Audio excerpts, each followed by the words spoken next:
Frederick Douglass said it's easier to rebuild strong children than to rebuild broken men. So with Trinity Team, we're going back to the future, and I'm gonna build on that little boy that's inside of me and make him strong so we can help the future. But all 2023 know that Trinity Team here to make a movement. Let's go back to the future. For the love of me, it's the root of all evil. To get me in abundance, some'll shoot their own people. Old and young alike, that's why we loot and sell diesel. Cause when that status change, you can tell it by ego. They say the green body can loosen a still walk, face full of dead men, but damn it, they still talk. In a simple speech spoke, get a printed tea soaked, a conceited chick poked to descending deep throat, a losing case of chance and my partner's cheap hope that they cases disappear like some fire street coke. And even if it don't, we can make this time memorable. The devil saying stick with me forever and I make you feel invincible. Now I hear another voice that's telling me to pray hard, and the devil's only options is hell, jail, or graveyard. Feeling pressured by grown men to keep a facade and stay hard. That's that little boy inside of him that was bullied on that clay yard. Smoking my cancer, drink the pain away, but I still have no answer. Miss me with the bull, keep the funny mess piling, cause all the words echoed was dummy, pest silence. When all he really wanted was honeys, respect, guidance. So all he knows now is money, sex, violence. The rich and poor die alike, and only the soul lasts. And this the words that the Lord gave me on the road to Damascus. This much I know is true, that God bless the broken road that led me straight to you.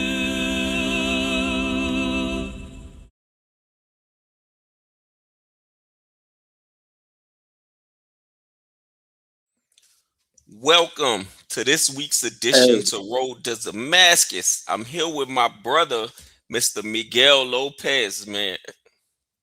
That's folks with an S, Cape Verdean. Lopez is the biggest family. Gotcha. And where you originally from, brother? I was born and raised in Boston. Okay. And where's the family dynamic? Dominican, Puerto Rican?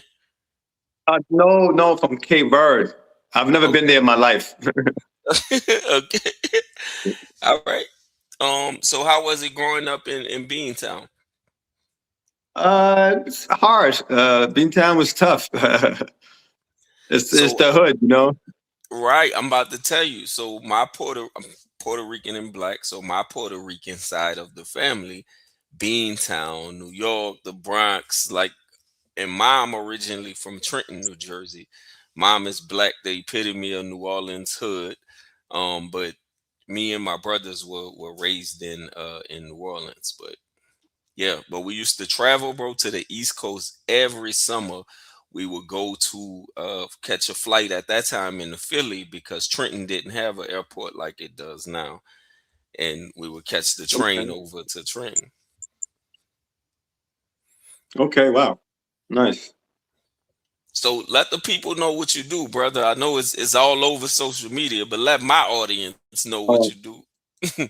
I mean, I'm a filmmaker, basically. I started off as a singer dash doing acting, singing at the same time. But I was younger. I was like in my teens. I've worked with people like producers like Maurice Starr, Tony Rose.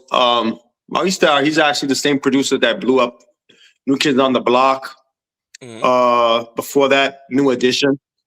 I worked with him before he passed away years ago. I was a kid, you know. He had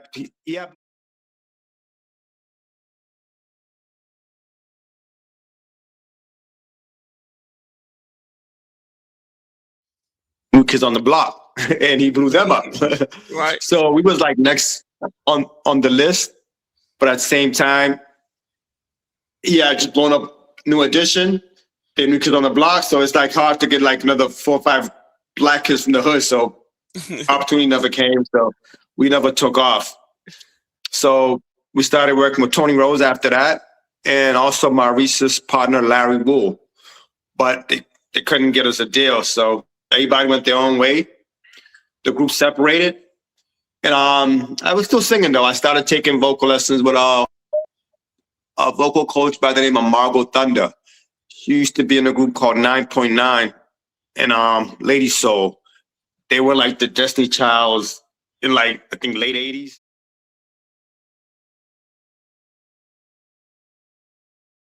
If you look her up, it'll come up.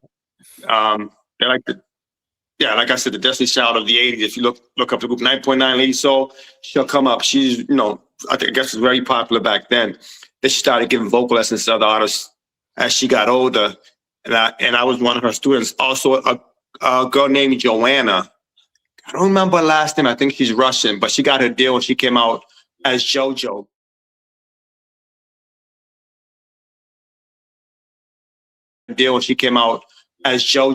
Get out right now. What's the end of you and me? That was JoJo.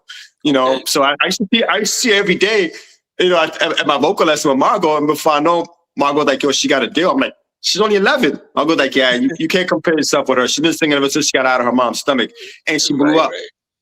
I was at the mall one day, and I was walking at one of those TV screens, and it was playing videos, and I saw Bow Wow and then JoJo. I'm like, JoJo? I'm like, wow, she's only 11.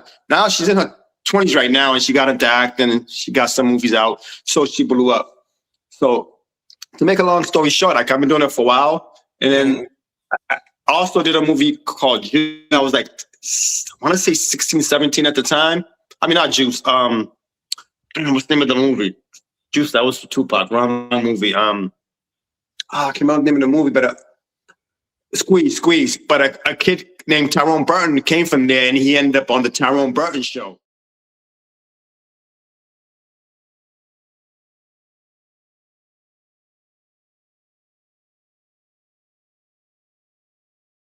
Called The Parenthood. I don't know if you ever watched The Parenthood. Yeah. On The Parenthood, his name was TK. Okay. I don't know if y'all watched that show. Yeah. So he got on there. I was like, wow, one movie and he's on TV. So that kind of like amazed me. And I just kept doing my acting thing. And then I did a movie called Lift with a girl actress. She's famous now, but she wasn't known at the time. Kerry Washington.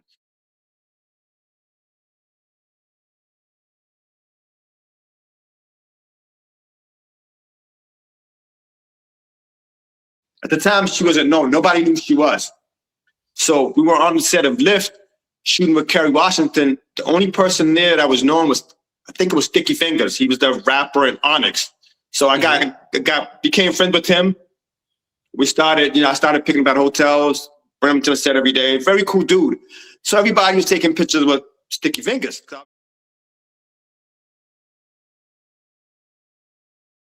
Obviously, he's a known rapper, and he was famous at the time. Now, 4 years later, Kerry Washington's huge. Sticky Fingers, a lot of people don't even know Sticky Finger, who he is, unless you listen to unless you was like a big fan of Onyx. You probably don't even know who he is. Kerry Washington's huge. After Save the Last Dance came out, she took off. I tried to get her in another movie that I was shooting called Holler at Me. I told the director, listen, I know this girl, she's blowing up. Can we get her in the movie? He was like, who? I was like, there's actually named Kerry Washington. But at the time, she wasn't, like I said, she wasn't famous yet. Just Save the Last Dance, I think that's the movie that came out. But I'm not sure what film came out. But anyway, she wasn't big at the time. So I'm telling the director, she's going to be big. You want to cast her in your movie because she's about to blow. You want to cast her in your movie. And then first he didn't believe me. He looked up, he's like, oh yeah, you're right. I think I agree with you. Then we tried to get her in the movie, and she was like, listen, you can't just call me. Like, I got people who represent me. I have like manager, agents now. It's a whole different ballgame. And it's like that with most actors. Once they get in the door, they start going up. They get a little taste of the money. They don't want to go back and do like a low budget independent film. They want to keep going back. So her agent or manager called us and was like, who's in your movie? We was like Clem, Vinny, and Joe. They're like character actors on Robert De Niro movies. They do like all these mob movies, but they're not fully known like Robert De Niro. But if you watch all the mob movies, they're on there, So they were like, well, that don't sound like a big enough budget for Kerry Washington. We're looking for bigger roles for her, so we're all set at the moment. So I couldn't get her in the movie. So we ended up getting a guy named, was trying to get Bokeem Woodbine at the time. he signed on the project, but then we didn't have no contract. A week before we could shoot, Bokeem Woodbine declined. So we was like, director started going crazy. He was like, listen, we got to cast somebody. So we went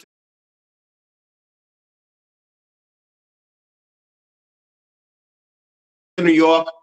We did a bunch of auditions that whole week.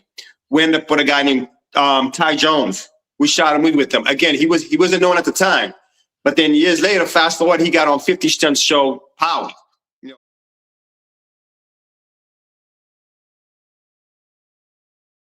know, he's on there. He's on and off. He's not the main lead actor, but he played one of the cops. He's like on and off the show. His name is Ty Jones.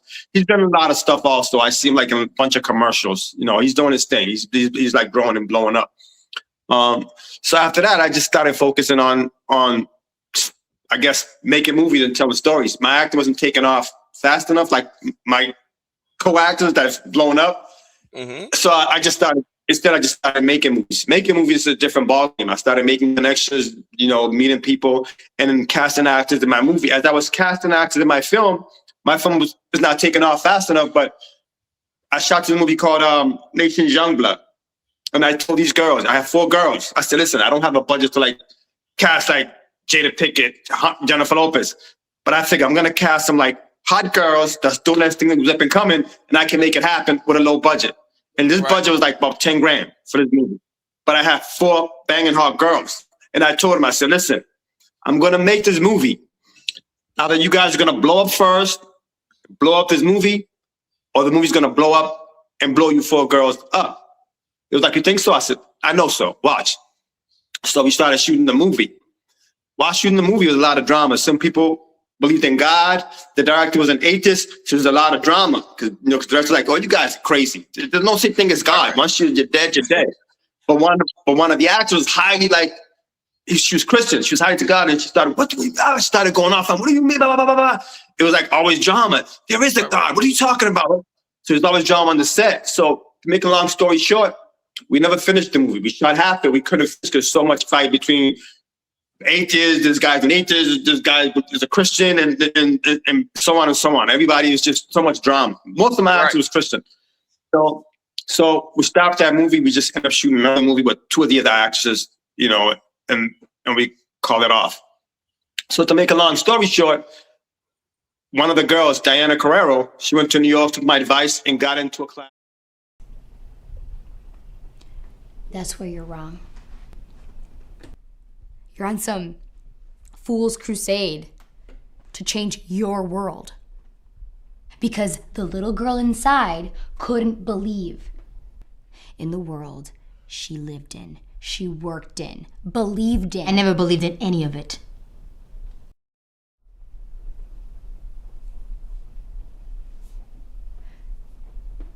She couldn't believe that world would force her to allow a little boy to die.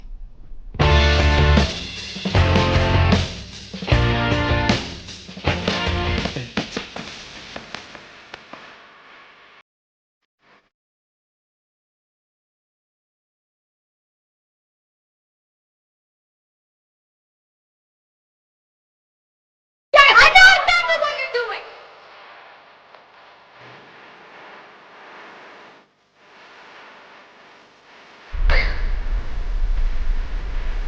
What the fuck was that?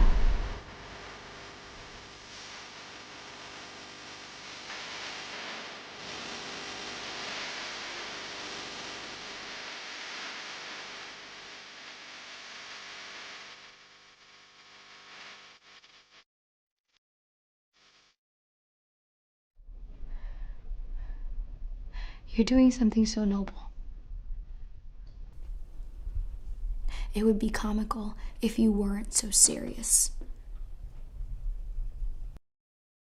Was Susan Bassett. Susan Bassett is amazing. She starred like a lot of Hollywood actors, you know, that's all she does. She's amazing, you know, but she has actors, people that's still low budget that can go to her class and she'll do like a group class. So the girl took a class there. She met an agent in her class. Less than about, I think, I want to say 7-8 months, she booked Orange is the New Black. You know, have you ever heard of the show Orange is the New Black? Yeah, the female prison series. Yeah, she booked that. She was on there. Now the director's calling me because the director lived in New Jersey. I moved back to New Jersey after we shot the movies. I didn't need him anymore. He was living at my house while we were shooting the movie. He went back to his home in New Jersey, not New York, New Jersey. He saw the show. Now he's calling me, blowing me up. 911, 911. So I called him back. Hey, what's going on? Yo, you called him, man. You're a genius. You are a genius, man. What are you talking about? I'm like, what do you mean? He's like, dude, Diana's on a show called Orange is the New Black, and she's one of the lead. You called her when we were shooting the movie. He's like, you called her. Either one of the girls gonna blow up the movie, or the movie's gonna blow up these girls.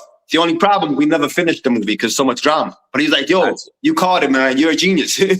So I've been doing this for a while where I can see an actor. I can say, you're going to blow or you're not going to blow. You need more work. I didn't have no class for that. It's just that I just picked up. I can tell, like, this person right here, I can look at you. I can see your talent and your look, and I can see, wow, you're going to go far. I called it with Kerry Washington, and she blew up. I was telling Kerry Washington, you're going to blow up sooner or later. She was like, how do you know? I said, your acting is just amazing. Like, I'm looking at her on set, and she is just amazing. Her acting is just beautiful. It's just natural. I'm telling her, look, you're going to blow. It's sure enough. Save the Last Dance came out. She just took off. Sky high. He never looked back. Couldn't get her in the next movie. After Scandal, boom. Everybody knew her after she got on Scandal. So I've been doing this for a while, telling actors, you're going to blow. A couple of years ago, I want to say about 9 years ago, we shot a movie called Angels Around Me with a guy named Leland Martin. He's on Boomerang. He's one of the lead on Boomerang. We shot the movie before he blew up though. And everybody's like, Leland's gonna blow up. It's just he's just got this look, man. It's just in him. You can tell he's tall, he got a good look. Everybody's like, Leland's gonna blow up. It's a matter of time. Sure enough, he got on after we finished the movie, like a couple of years later, he booked Boomerang. He's one of the leads on Boomerang. So it's something that I just been doing, working with actors before they take off. Actually, when I'm casting, I cast with that in mind. I can see people who got talent. I'm like, they're gonna blow. Let me cast them in my movie before they take off. So this is something I just picked it up growing up. I can just look at someone and be like, this person is gonna blow. And so far, I've been accurate. Years ago, I shot a movie with a girl named Valencia Algren. The movie is called Struggle, and she went to California with my vocal coach. She got an agent. She got on the show called Black Jesus. Her name is Valencia Algren. We shot the movie Struggle years before she got on Black Jesus. The show kind of, I think, flip-flopped, within a couple of years. But she was one of the leads on that. She played the cop, the female cop. Very beautiful girl. Valencia Algren, if you look her up, it comes right up. I don't know what she's doing right now.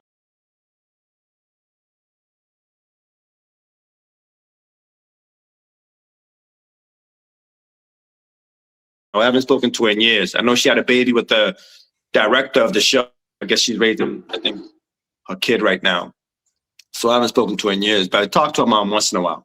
In today's age of AI technology, do you think the low budget films versus the Hollywood high pay film, would it still play a part, or can you shoot and produce a good movie with a low budget and it still comes out great? That's a good. But I think you can still do it. It depends on the quality of of the whole project. If you have a good DP, you have a good story, the director's amazing, you have good actors, you can still put out very good projects at low budget, especially with the cameras we have out now. Technology is like crazy. iPhone, you can shoot something on iPhone and it looks amazing on iPhone. So imagine you have a nice camera, and you have a DP that's a beast, you can make it happen. Your sound's correct. You have good sounding, good lighting. Everything's got to be perfect, and you can still get a good project out. And of course, the screenplay's got to be amazing. So my question is, how do you come up with the screenplay? Does somebody present to you the screenplay, or is most of your screenplays off life experiences? No.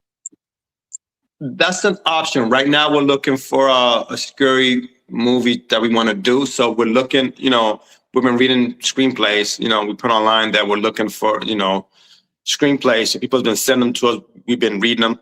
Not because we can't write our own. My brother's like, look, we don't have the time to write screenplays. Like, summer's around the corner. We're trying to shoot this year.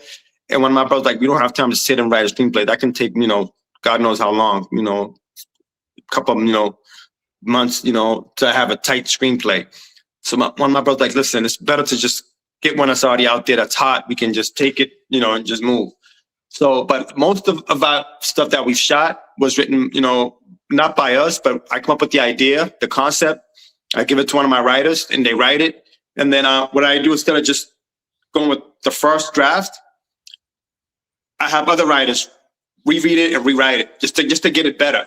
Because you might know something that I don't know. You might know something that I don't have that this guy doesn't have in your mind. So that's how I get my scripts to be so good. I had a screenplay called A Race. It won 28 Film Festival within 1 year. I think it was 2021, 2022. It got picked up by Hollywood studios because the screenplay was just so good, they couldn't look the other way. After they decided it won 28 Film Festival, they wanted to read it. So they contacted my brother. My brother was like, yeah, you can read it, but you have to sign, papers before you can read it. At first, they'd like, nah, we're Hollywood. We don't do that. I was like, well, you're not going to read it. It's not happening over here. They decided to sign the papers. My brother emailed them the screenplay. They read it. It was amazing. And then they flew my brothers out to Hollywood, and that's how we got the deal on that one. But less than a week, we ended up losing it because one of the writers, had to change her heart since she could no longer be in the screenplay. I mean, in the movie, if we shoot it, we told her if we shoot it independently, she would, be casted in it. That was part of her agreement. How we shot it ourselves, that she would, play one of the lead roles. Right. What happened? But we told her if it also gets picked up, it's out of our hands. And sure enough, less than a year, we didn't think it was gonna get picked up. Probably don't just pick up like movies like from independent people. They normally go after the Steven Spielberg, the 50 Cent. When you don't have a name in the industry, they don't usually even look at you. But because the screenplay had won 20 film festivals, they couldn't look the other way. They wanted to read it. They was anxious to read it. So once they read it, they fell in love. Two of my brothers flew out there, and then we got the deal on that. Less than a week, the girl, had to change her heart. Now she's claiming we stole the screenplay. We told Hollywood, listen, we can prove that the screenplay is ours by text messages, email messages, and so on. So they gave us 7 days to prove it. To prove it, but not to prove it, but they wanted to get a clean contract from her stating that that she just wrote it and we paid her, and that's how it went. Which it is how everything happened, but she had to change her heart. She started screaming that they stole it. Those brothers stole it from me. So her and the lawyer didn't want to sign the agreement that's how it happened, that she just wrote it. And that's how the script came about. So make a long story short, we ended up losing that in Hollywood. Okay. So all right, we talked about the budget and how you go about shooting those films. For somebody that's just jumping in independent, how much right now in today's world do you think money they will have to complete a low budget film? So if they got the writer, or they the writer and the actor or actresses themselves? That depends, like what type of quality are you trying to put out? People shoot movies nowadays with their Apple phone. You cast and whatever, and you can shoot a good film. It's not going to be Hollywood quality. It's not going to be something you're going to go and get a deal or whatever, But you never know, because the Blue Witch Project was shot out here in Salem. The guy spent $5,000 with a camera running all around, and she shot it based on a true story. And he sold it for like $100,000. Spent like $5,000 to shoot it, sold it for like $100,000. And people bought like $180 million with that movie. And it was just running all around with a camcorder. But who would have thought, based on two stories, supposedly it was scary enough, it turned around and made $180 million, I heard, but that one project. So it can happen. You just gotta have a good story. And people shoot movies with all type of budgets. I worked on a movie where they had no budget. So they told me to invite actors, promoting it. Yeah, we can't pay you, but we're gonna feed you. When they got to the set, there was no food. So 10 of my actors came that I invited. Now they're like, break time, the guy was the food. So the director goes, oh, the bar and lounge, bar's over there, lounge over there. You can just go and buy your food. I said, no. Actors not supposed to buy their food. The director, the guy making the movie, is supposed to feed your actors because they came in to support you. You didn't give them no gas, they're not getting paid. How are they going to come in and buy their own food? You got to pay. You got to feed them. He's like, well, I don't have money to feed them. I said, well, dude, you had me promoting it, saying you're going to feed your actors. Now the actors are here. it's lunchtime, you can't feed them. I said, that's not cool. That's not right. So I ended up taking my funds out of my own pocket, went and paid for all my actors that I invited, because that's how I promoted it.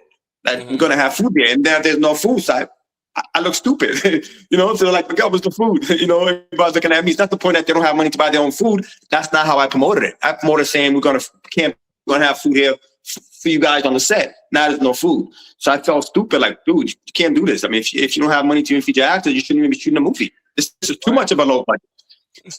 So I went, all my actors, I told them, go to the counter, order whatever you want. I paid out of my pocket, because this is how I promoted it. I'm not going to let them pay out of their pocket. I don't care if they have thousands of dollars in their pocket. That's not how I promoted it. I promoted it's going to be food here for you. So I went to the counter and just paid for all my actors that I invited for their food.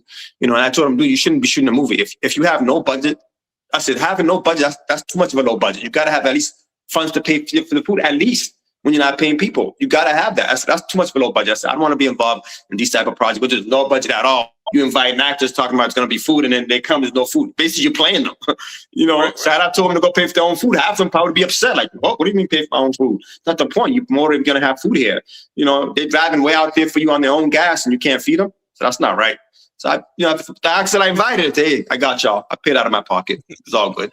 I just told them, don't call me for those type of movies anymore. I don't want to work on those type of films. You got to have some type of budget. Even if you don't have no budget, you got to have money to feed your actors. At least that's like a no budget. Somebody who's got their own equipment. And we got a lot of filmmakers in Boston who don't have a budget. So they spend all their money on equipment, saying, well, I have my equipment. I'm writing my own screenplay. I can shoot whenever I want. There's a bunch of actors that actually work for free, and they'll shoot whenever they want because they've invested in all their equipment. So they don't have a budget, but they'll still feed their actors. They know I have to feed my actors. So they've got like $1,000 in equipment, dolly, steady cam, all types of cameras.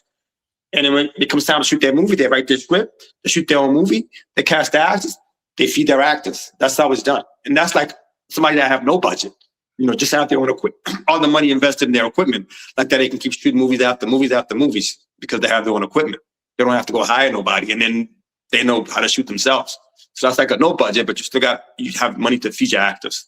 Right. So do you think your movies, like Spielberg, he has like a certain theme. The guy who did what it was like The Sixth Sense, he has like a certain theme. Do your movies have a certain theme or not necessarily? No, it's not necessarily, but if you do it, it's good because it catches the people's attention when you have like a theme. Me, I shoot all types. So some have themes, some don't. But, I like I said, when I write my screenplays, I don't write them myself. I like to have multiple writers work on it to see how I can get the best. This guy might charge me $4,000. This guy might charge me $2,000. They all charge different prices to touch a screenplay. But I like to invest money on a screenplay because when you have a hot screenplay, a lot can happen. For example, A Race, we worked on it for about a year. Different writers worked on A Race. But look, within a year, we won 28 film festivals and got a deal, which is hard to do for somebody who's low budget independent. Hollywood, low budget because they think it's most likely going to be garbage. They want to pick the big movies, the people with the money. So when they have a low budget, they're picky. So we didn't even shoot A Race. It was just a screenplay, and they wanted to buy it for a TV series because it was so good. It was well written, And I don't have people that's Hollywood writing my scripts. These are people that are local, but they have talent and they have skills. And they can write. Those people that can afford Hollywood, everybody in Hollywood, they want like $100,000 to write a screenplay. I can't afford that. So I go with the locals that I know, and I've read their stuff. Their stuff is hard. I'm like, oh, wow, this person can write. So I give them a chance to write one of my screenplays. Well, after I see that you can write, I'll read a few of your stuff. I'm like, wow, this is good. So then I give you my idea. This is what I want. Can you deliver? And then, they can deliver, and I pay them. And then I'll take that and go to another writer, even though it's good already. But I want to see how can I make it even better. Because like I said, I'm not hiring somebody for $100,000. I'm not hiring somebody, that's Hollywood. So I go to multiple writers to see what they can come up with to even make it nice and tight. So I go to this writer, that couple writers to just have a nice tight script. Everybody have different ideas. Every time they read it, Miguel, what if you do this? What if we do this? I'm like, oh, wow, that's a good idea. And they'll put it in the screenplay. They'll rewrite it, do it over. I'm like, oh, wow. And that's how I got a nice tight screenplay to be able to say, okay, let's go cast and shoot. A lot of filmmakers out in Boston, they're like, I don't want to say delusional, but they write something, they go shoot it. They're not perfecting like I did. They just, oh man, I don't have the money. I can't, I wrote it, boom. They want to go shoot it. There's this guy out here that runs the Boston National Film Festival. I started with them actually. I shot a few movies with them. He writes his own play, his own films. He goes and shoot it. He doesn't send it to nobody to like go over it. He just thinks, I can write, that's it. Nah, I'm gonna write my stuff. It's gonna be good. But he's been shooting movies for like 30 years. He's never got a deal, none of them. He's the first filmmaker I started working with like 30 years ago. One of the first. Before him, I worked with Robert Screw that shot Squeeze. And he got a deal, and the kid ended up on Parenthood. I worked with him for a minute. He fell off because his movies after that was all not on point. So he couldn't get another deal. He shot a movie Turntable with a few Hollywood actors. I want to say like in late 90s, 2000, but he couldn't get a deal because the movie's 2 hours long. It's like all over the place. Couldn't get a deal. He retired, moved to New Hampshire. Now he's just chilling, living his life off the funds that he made off the other two movies that he got a deal on, which was Squeeze and Body Count. Sold them for $1 million each to Hollywood. That's $2 million. So he decided, listen, instead of making more movies, I'm just gonna retire. My time is up. And he moved to New Hampshire. And now he's just chilling, living off those $2 million. He couldn't sell another movie. His time was up. All right. So my next thing, right? So it's no secret I believe in God, brother. I'm always open about how I feel about my faith. So I believe it's God who gives us talent, right? And Satan try to either steal those things or glorify it for what he want us to do. So in this profession, do you believe that your God-given talent is behind the scene and helping other people become great in life? That's one of my talents, you could say. I think my talent expands to like, not just making movies.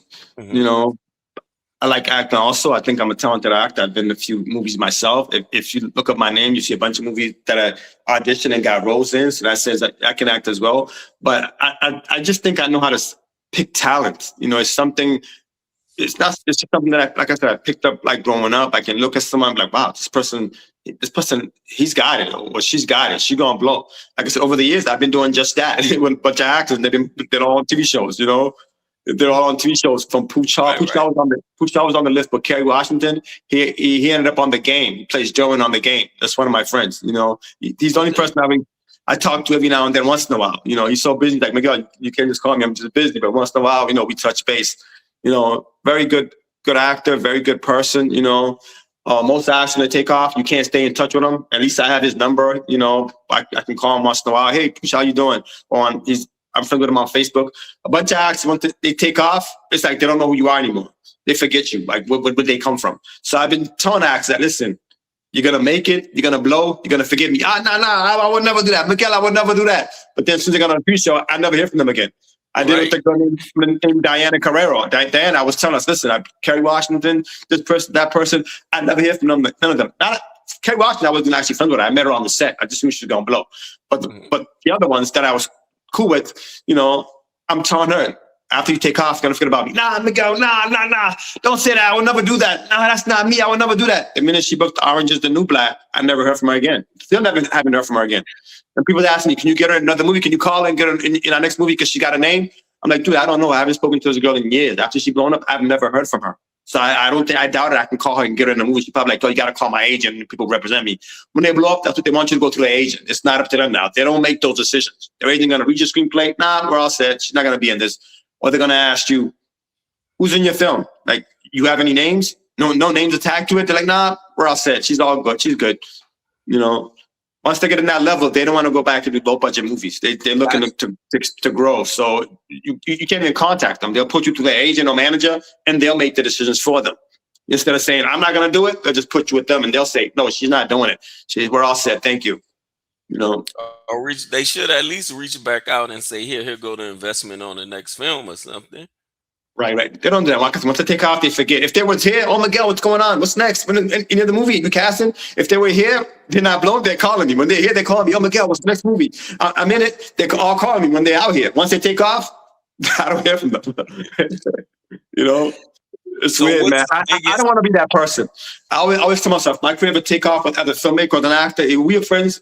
We were friends, but still friends. You can call me, hey, Miguel, what's up? And I'm going to tell you what's going on, whatever. But if I don't know you or we weren't that cool, then don't be trying to look for me now after you see me, my career's taken off. But if we're cool, we're always going to be cool. It's just, I don't want to be that person that takes off and forget everybody. Nah, that's not me. You can still call me. I might be a little more busy, but you can still call me, leave me a message. Eventually, I'm going to get back to you. You know, I don't want to be that person. I always told myself that that's not going to be me. So what's the biggest hurdle in this game for like the people that are watching and they say, okay, I want to do this. I've been doing this for X amount of years and I still haven't blown yet. So what from your experience, what's the biggest hurdle in doing what you do? I mean, the biggest hurdle, I don't have any biggest hurdles, so it's hard to say, but I would just say, if you just give up, you know, don't give up, keep going, stay focused, stay on your grind. Eventually, you know, something gonna get something. It's gonna happen. I know a lot of actors that go to the point and they give up. A couple years ago, when I shot the movie called Life of Lost, I played the lead. The actor casted me for the lead. A bunch of those actors went out to LA, but they wasn't prepared yet because they got to go in a good movie. They said, "Oh yeah, I'm ready. They were so excited. They moved out to LA. A lot of them, and most of them, ended up coming back because LA is hard.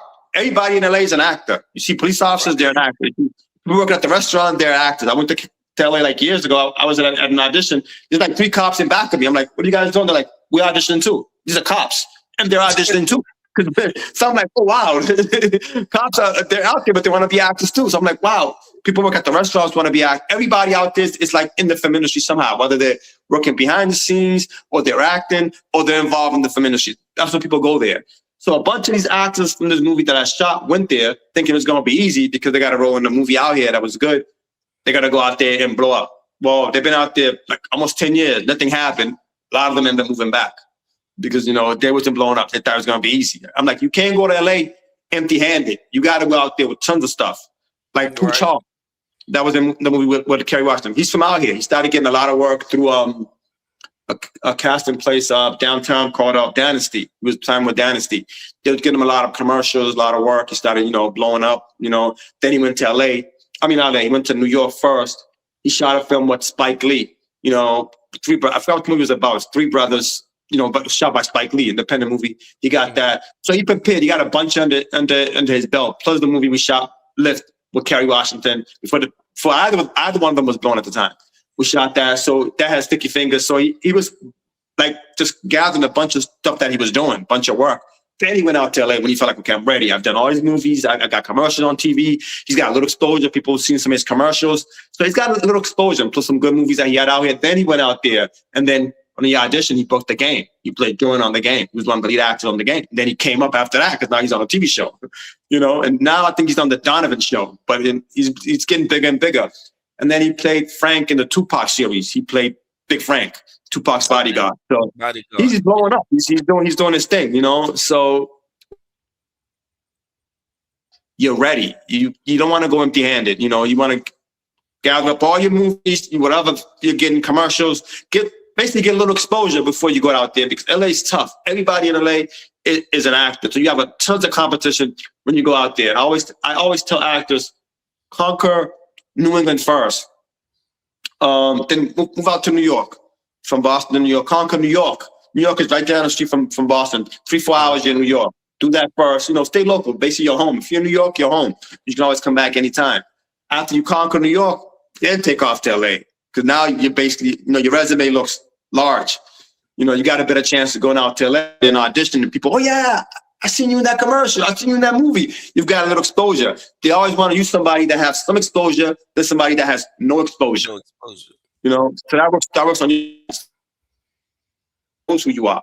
But if you have tons of commercials out, of tons of movies out already that you've been in, people obviously have seen your face. The minute you walk through the door, oh, yeah, I remember you. You was in that movie Lift. Oh, yeah. You know, that's how we got Kerry Washington, Pooh Charles, because they worked their way first before taking off to LA. I see you got movies out on Tubi. How did that come about? Well, most of those movies that I shot, movies that I auditioned and got a part in, so those guys went and got a deal. One that my brother was on called Conviction. That one of my brother got the deal. You know, it wasn't that movie, but it was good enough. My brother played the lead. villain in that movie. So he contacted us and said, listen, we probably can get you a deal. You know, if you let us take it, shop it for a deal. You mind? He's like, no problem. You know, you guys can take it. But my brother said, well, shop it for a deal for 20%, whatever the deal, I think 10 or 20% that they agreed on. So my brother shop it and got him the deal on Tubi or whatever it's on. That's how that came about. But a lot of the other films that I was in that ended up on Tubi was just, they went and got their own deals. I just got the part. They did their thing. I don't know how they worked out a deal, and it came out on Tubi. You know, so they went and got their own deal. But now we're able to, through connections that we build, we're able to take other filmmakers' movie and get them a deal for a percentage. You know, so whatever movie I'm involved in, I'll ask them, listen, you have a deal? Can you get a deal? If they tell me no, I'll tell them, listen, you mind, you know, if I take it through me and my brother's company, Lopes Brothers, and we get you a deal for a percentage? Sometimes they don't have no deal or don't know how to go about getting a deal. We take it and we shop them for a deal. That's on our website, distribution deal, because we do that also. So through connections that we made over the years, we can take a movie, depends how good the quality is, we can get you a better deal, depending how good it is. You know, not just Tubi, we can get you other deals also. You know, right. That's where I was going next. So I know the reason I said Tubi, that was the first place that I saw him. But I know you guys, you go from big to Hollywood down to yeah, local, because you don't have no complex. You deal with right, any and everybody. So to exactly. the ones that want to connect with you, how would they be able to find you? Our website, lopesbrothers.com, you know, or lopesbrothersfilm.com. It comes right up, you know, and our bio is there. If you go on our webpage, it shows distribution. It shows all types of stuff, acting, whatever you want. It's there on our website, you know, because we do casting, so people can go there, you know, got the casting section or whatever, you know, you can send us your stuff. And then for filmmakers looking for a deal, you all at us, you know, we take your movie, we look at it. If it's a good movie, that means not just story got to be good, but you got to have good quality, good acting, lighting, sound, everything is good. With like, there's no like ifs and buts. We can take it and shop it around, because when we send it out to we're going to send it to them and look at it. Oh, wow, it's actually a good movie. And that's how we get, you know, we end up with deals. But if movies not all there, it's going to be hard, you know, because technology is like scripts online too. They can submit their scripts to you online yeah, as well. you know, our website. Yeah, you submit your scripts also. If we read it, we probably can invest the funds to make your movie also. That's nothing we can do. If your movie's good, we want to shoot a movie this summer, but we don't have a scary screenplay that we want to shoot. So we're already taking movies. People have been sending us movies so we can read them. You know, right now we're looking for like a horror, something very scary, because we just feel like it's easier to get a movie that's a horror movie, to get a deal with no names, because it's just got to be scary. You don't need a name. The movie's mad scary. People scared. Oh shit! Oh my god! We think we can get you a deal without any name, you know. So that's something that we want to shoot this summer. But we're still going to spend money to make it look good. We don't want to spend like 10 or 20,000. We're trying to raise 250 grand to shoot it, so there's no ifs and buts. So you have a scary movie. The director's good. We have a good lighting guy. We have a good DP. Got good actors. You can make something happen. Almost guaranteed, because everything is good. The reason why I'm saying this is because I see a lot of filmmakers just to do their own thing themselves, you know, thinking they're going to get a deal. I'm not going to put names out there, because if they see this, I'm like, oh my God, you put me out there. But a lot of filmmakers that I know, like out here in Boston, they'll write these screenplays and they'll shoot it. They're acting it themselves. They cast their friends, and they shoot the movie. They have this premiere. Everybody dressed all nice, go to the premiere. But then it all ends there. Nobody gets a deal. So you just spend 10, 20 grand on this movie, low budget, but you get no deal. So I always tell them, eventually, you're going to dig yourself into a hole. 20,000 this year, 20,000 next year, because it's like they're doing it as a hobby. So they spend all this money to look good, but nothing is coming back. You're just making movies to make yourself look good. The premiere, people in Boston have no idea. They think, oh yeah, he made a movie. Because years ago, movies were hard to make. Now, with technology, anybody can make a movie that has brains, can make a movie. So you invite all their family members, their friends. Oh my God, he made a movie. The movie's good. But they have no idea. It's not good. You cast all your friends, the acting, blah, blah, blah, blah, blah. Nobody's really acting. There's no emotion. Just saying lines. And then they cast themselves in these movies, and then the movies don't go nowhere. So when I'm shooting my movies, they ask me, yeah, Miguel, you shot a movie. Why you didn't cast me? How come you didn't put me involved? Dude, that's in the quality of your movie. I went to your premiere. I'm gonna put you in my movie. It's gonna make my movie shitty. The movie thing is a business. It's not a friendship thing. It's a business. Right. I'm gonna cast people who's talented. I'm gonna do auditions. I'm gonna get who fit these roles to the T. So I know when people watch my movie, I'm like, oh wow, man, shit, wow, this is crazy, man. But I've done my homework. You know, I don't just audition the actors. I audition the DP also. I want to make sure the DP can get his job is on point. I audition my lighting guy, make sure when he lights my camera, when he measures, the lighting, the lighting's gonna be on point. I audition everybody. I don't just cast my friends because they know me and I'm making movies. I'm gonna cast my friends. You're not gonna get a deal like that. So right. I keep telling them, this is why you don't get a deal, because you're making a movie because you didn't buy 20, 30 grand worth of equipment. You have the power to make a movie, but you're casting yourself as the lead actor, which is a no-no. I said, when's the last time you see Steven Spielberg cast himself as the lead actor? Or Spike Lee? They cast like actors who can act to play those roles. Right. And they give them stuff. You see Spike Lee in a few of his movies, it's usually like a small part, So these directors out here, it's like they had a passion for acting first. They didn't make it as an actor. So now they start making movies and they cast themselves as the lead. I'm like, that's a no-no. That's why Ben Affleck's on a whole different level. He's been acting for years. He can do that. You're not Ben Affleck. Ben Affleck can do that. Matt Damon can do that because these guys been acting for years. So if they have to go shoot a movie and act in it, they're on a whole different bracket. It's a whole different ballgame. You can't compare yourself to these people. You just started out of nowhere. You never had an acting class. You've never been properly trained.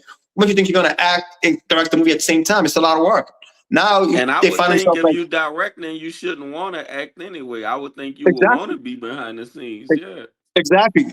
That's my point. But you got these actors who couldn't start to get older, realize, I'm not going to make it as an actor. I'm like in my 40s or my 50s.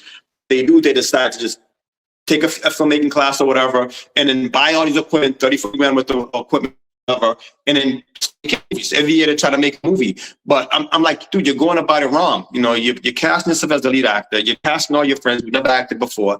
It's like crazy, and you take the deal.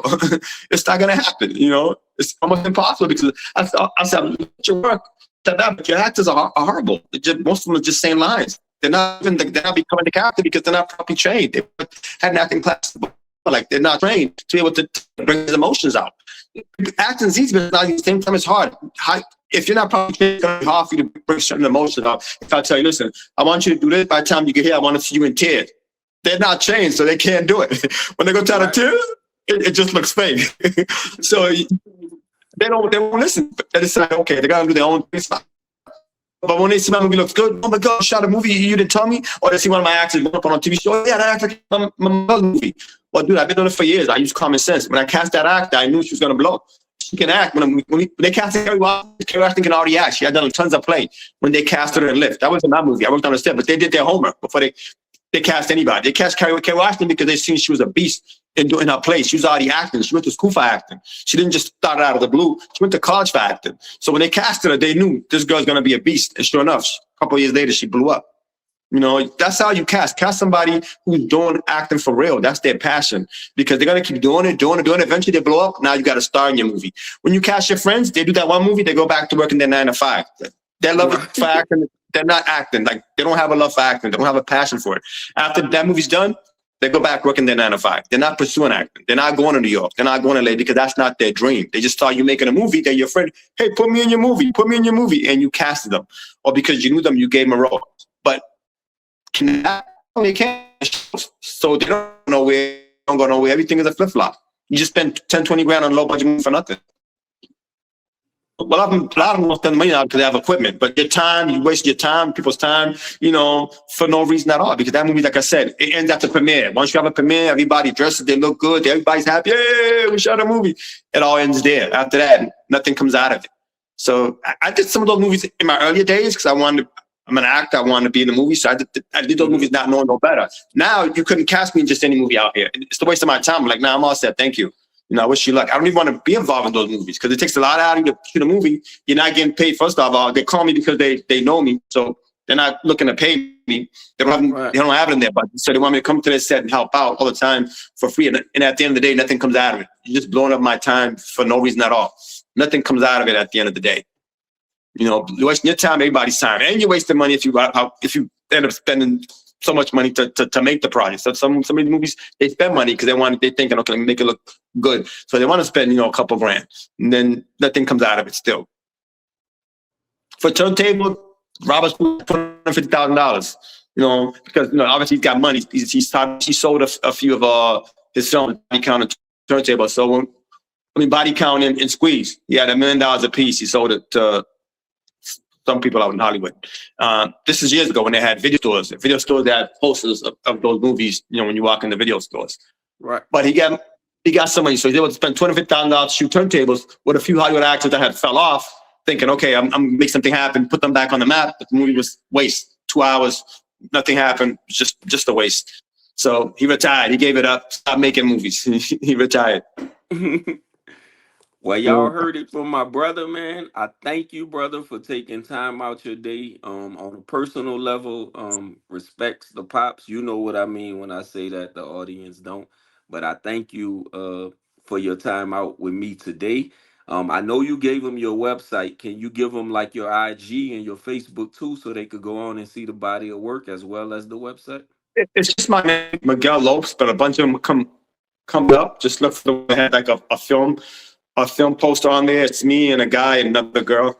Because you have Miguel to comment, so a bunch of them comes out. Just scroll down until you find one that has like a movie poster on there with me, another guy, and a girl on the poster, and that's mine. On IG is the same thing, and then on Facebook is the same thing.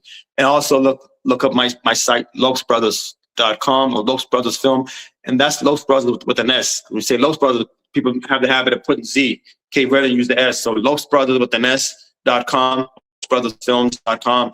My site comes up and you get me through there. I was one of them that added the Z, so I'm sorry. Okay, yeah. With the Z, I think the Lopes Brothers, when I killed their mom and dad, I think they're out of LA. Something like that comes up. You type up Lopes Brothers or the basketball players. There's two brothers in the NBA, Lopez. You type that up, they come up, or the ones that I think end up murdering their dad, I believe. Something else come up like that, something of that nature. And the NBA, two NBA players come up. But if you type up the Lopes Brothers with an S, then we come up. Our website comes up, and you see our bio and all that. And you can click at the top right, bio, films, cast, and everything is on there. As you click those lines on top right, it'll take you to a different section. All right, brother. Thank you, and I appreciate it. Thanks a lot. Yes, sir.